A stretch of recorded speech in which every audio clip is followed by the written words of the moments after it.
Assalamualaikum warahmatullahi wabarakatuh. Ya, ini pertemuan ketiga kita. Hari ini kita akan membahas tren dan teknologi sistem embedded.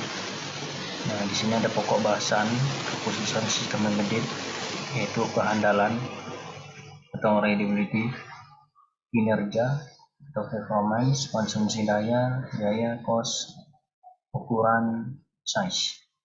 Nah, kemudian keterbatasan antar muka dan pengguna, limited user interface, kemampuan peningkatan perangkat lunak, software application capability.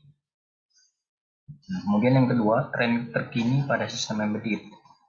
Ya, yang pertama itu ada kekuatan proses, ya, prosesor power, kemudian memori, kemudian sistem operasi, kemudian operating system, ya, atau operating system, ya, sistem operasi atau operating system. Kemudian kemampuan komunikasi interface dan jaringan, ya. Kemudian bahasa pemrograman, development tools, pemrograman perangkat keras, ya. Nah, tujuannya nanti bisa dibaca, ya. Nah, kekhususan sistem embedded itu kehandalan. Ya, ini kehandalan itu merupakan hal yang sangat penting, ya, dalam sistem embedded ini. Ya, ketika menjalankan fungsi-fungsi kritis, ya, contohnya itu apa? Pada saat mempertimbangkan sistem embedded yang digunakan untuk mengontrol penerbangan, misalnya. Ya, nah, jadi kalau kegagalan sistem embedded dapat memiliki risiko bencana. Nah, jadi oleh karena itu programmer sistem embedded harus mempertimbangkan semua kemungkinan dan program yang ditulis tidak mengalami kegagalan. Ya, ini kan sangat riskan ini kalau dunia penerbangan. Ya, jadi penerbangan itu udah ada sistem tertanamnya. Ya, jadi kalau programmer itu tidak benar, ya, tidak benar untuk memprogramnya, maka akan menjadi bencana, ya. Nah, kemudian kinerja, ya.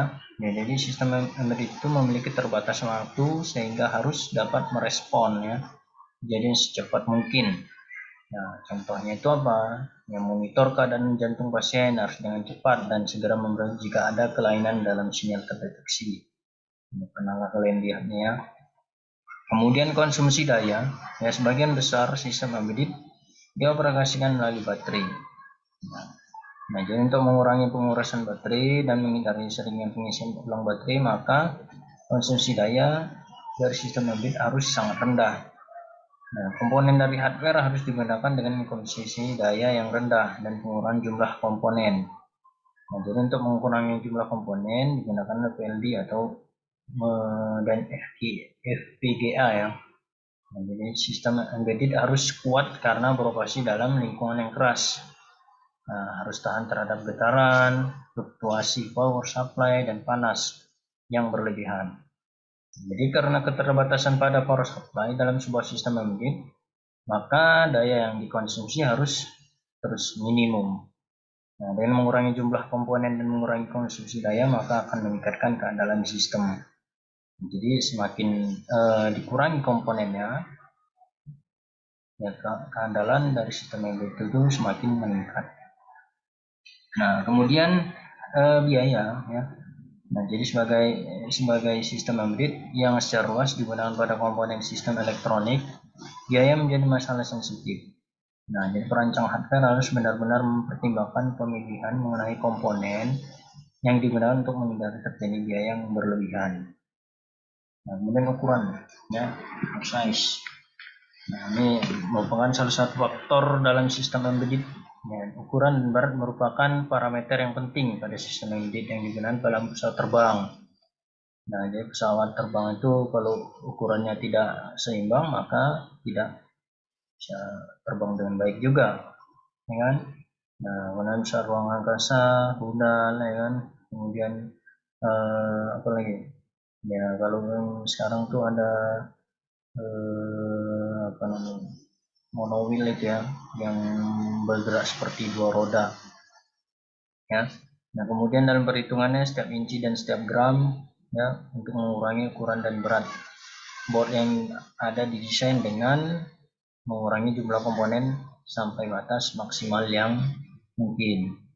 Untuk telepon genggam ukuran terus dikembangkan dalam ukuran dan berat yang kecil. Nah, kemudian keterbatasan interface dengan pengguna. Ya, jadi awalnya itu sebuah sistem embedded tidak memiliki user interface. Nah, informasi dan program sudah dimasukkan dalam sistem, ya, misalnya sistem panduan untuk rudal balistik, ya, tidak ada kebutuhan untuk interaksi manusia dan intervensi kecuali untuk menginstal perangkat atau pengujian. Ya, tidak seperti desktop ya, yang penuh dengan perangkat input output. Nah, sistem embedded ini tidak memiliki interface sama sekali. Pada sistem embedded, input melalui keyboard atau serangkaian tombol. Nah, output ditampilkan pada suatu LED atau LCD kecil. Nah, jadi pada PDA keyboard itu QWERTY digunakan untuk memasukkan nama, alamat, nomor telepon, dan catatan, dan dokumen. Ya, dokumen yang lebih banyak lagi. Nah, jadi PDA itu telah mencapai fungsi seperti komputer desktop, sehingga kemungkinan tidak lagi dianggap sebagai sistem embedded. Nah, dengan demikian, mengembangkan interface yang bersifat user-friendly dengan keterbatasan input-output merupakan tugas yang menantang untuk pengembangan firmware. Kemudian, kemampuan peningkatan perangkat lunak. Nah, jadi user availability dan extensibility saat ini dianggap fitur yang penting ya dalam sistem embedded, khususnya dalam sebuah jaringan. Jenis software upgrade yang mungkin diinginkan dalam sistem embedded adalah replacement, patch, dan extension. Nah, software replacement atau apa? Merupakan software yang menggantikan software pengganti yang lengkap untuk firmware asli yang dikirim dalam sistem embedded tertentu. Biasanya sebuah daerah memori flash yang mengandung firmware asli dihapus dan program yang baru ditulis ke dalam daerah yang sama dari memori. Tentu saja program baru tersebut mungkin lebih kecil atau lebih besar daripada yang asli, tergantung pada jenis perubahan yang dilakukan. Ya. Kemudian software patch ya, yang melakukan perubahan kecil untuk firmware tanpa mengganti seluruh gambar memori dengan yang baru. Kemudian software extension itu melakukan penambahan fungsi terhadap sistem embedded, ya, misalnya penambahan fungsi address book pada telepon seluler, penambahan memo pad pada buku elektronik, dan lain-lain. Nah, kemudian tren baru embedded system itu ada kekuatan proses atau processor power ya. Nah, jadi peningkatan sistem embedded ya dapat diukur dari ketersediaan prosesor. Sekitar 150 jenis prosesor dari kira-kira 50 vendor semikonduktor ya, dengan kekuatan 8 bit, 16 bit, 32 bit, dan 64 bit. Mikrocontroller dan mikroprosesor yang tersedia untuk memenuhi segmen pasar yang berbeda ya. Kemampuan clock, speed, memory addressing juga meningkat. Nah, kemudian hardware dan software terbaru untuk sistem embedded. Nah, ini ya sistem on chip. Kemudian di interface RAM dan ROM ya, baca jalannya. Jika ada yang tidak jelas boleh ditanyakan nanti dari grup WhatsApp ya. Oke, kemudian memori ya. Nah, biaya dari chip memori berkurang dari hari ke hari, sehingga sistem embedded dapat dibuat lebih berfungsi dengan menggabungkan penambahan fitur seperti protokol network, graphical user interface ya.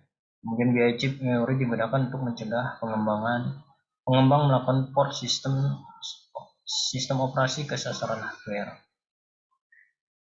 Kemudian sistem operasi ya tidak seperti pada desktop di mana pilihan sistem operasi adalah terbatas.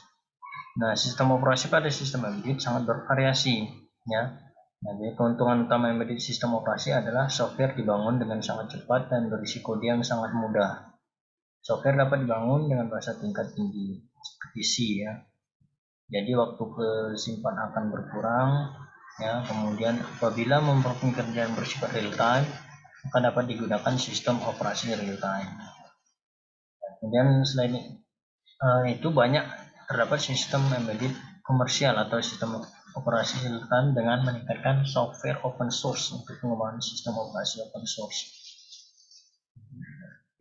Kemudian kemampuan komunikasi interface dan jaringan. Nah, dengan tersedianya chip yang rendah, sistem embedded dapat memberikan kemampuan jaringan melalui komunikasi interface seperti Ethernet, wireless LAN, dan Wi-Fi. Kemudian bahasa pemrograman, nah, jadi bahasa pemrograman itu banyak ya, itu menggunakan bahasa assembly, ya kan.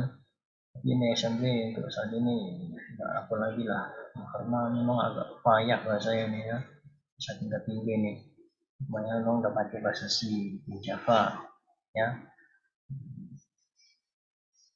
Oke, mungkin itu aja materi hari ini. Jika ada yang mau ditanyakan, silakan ditanya melalui grup WhatsApp.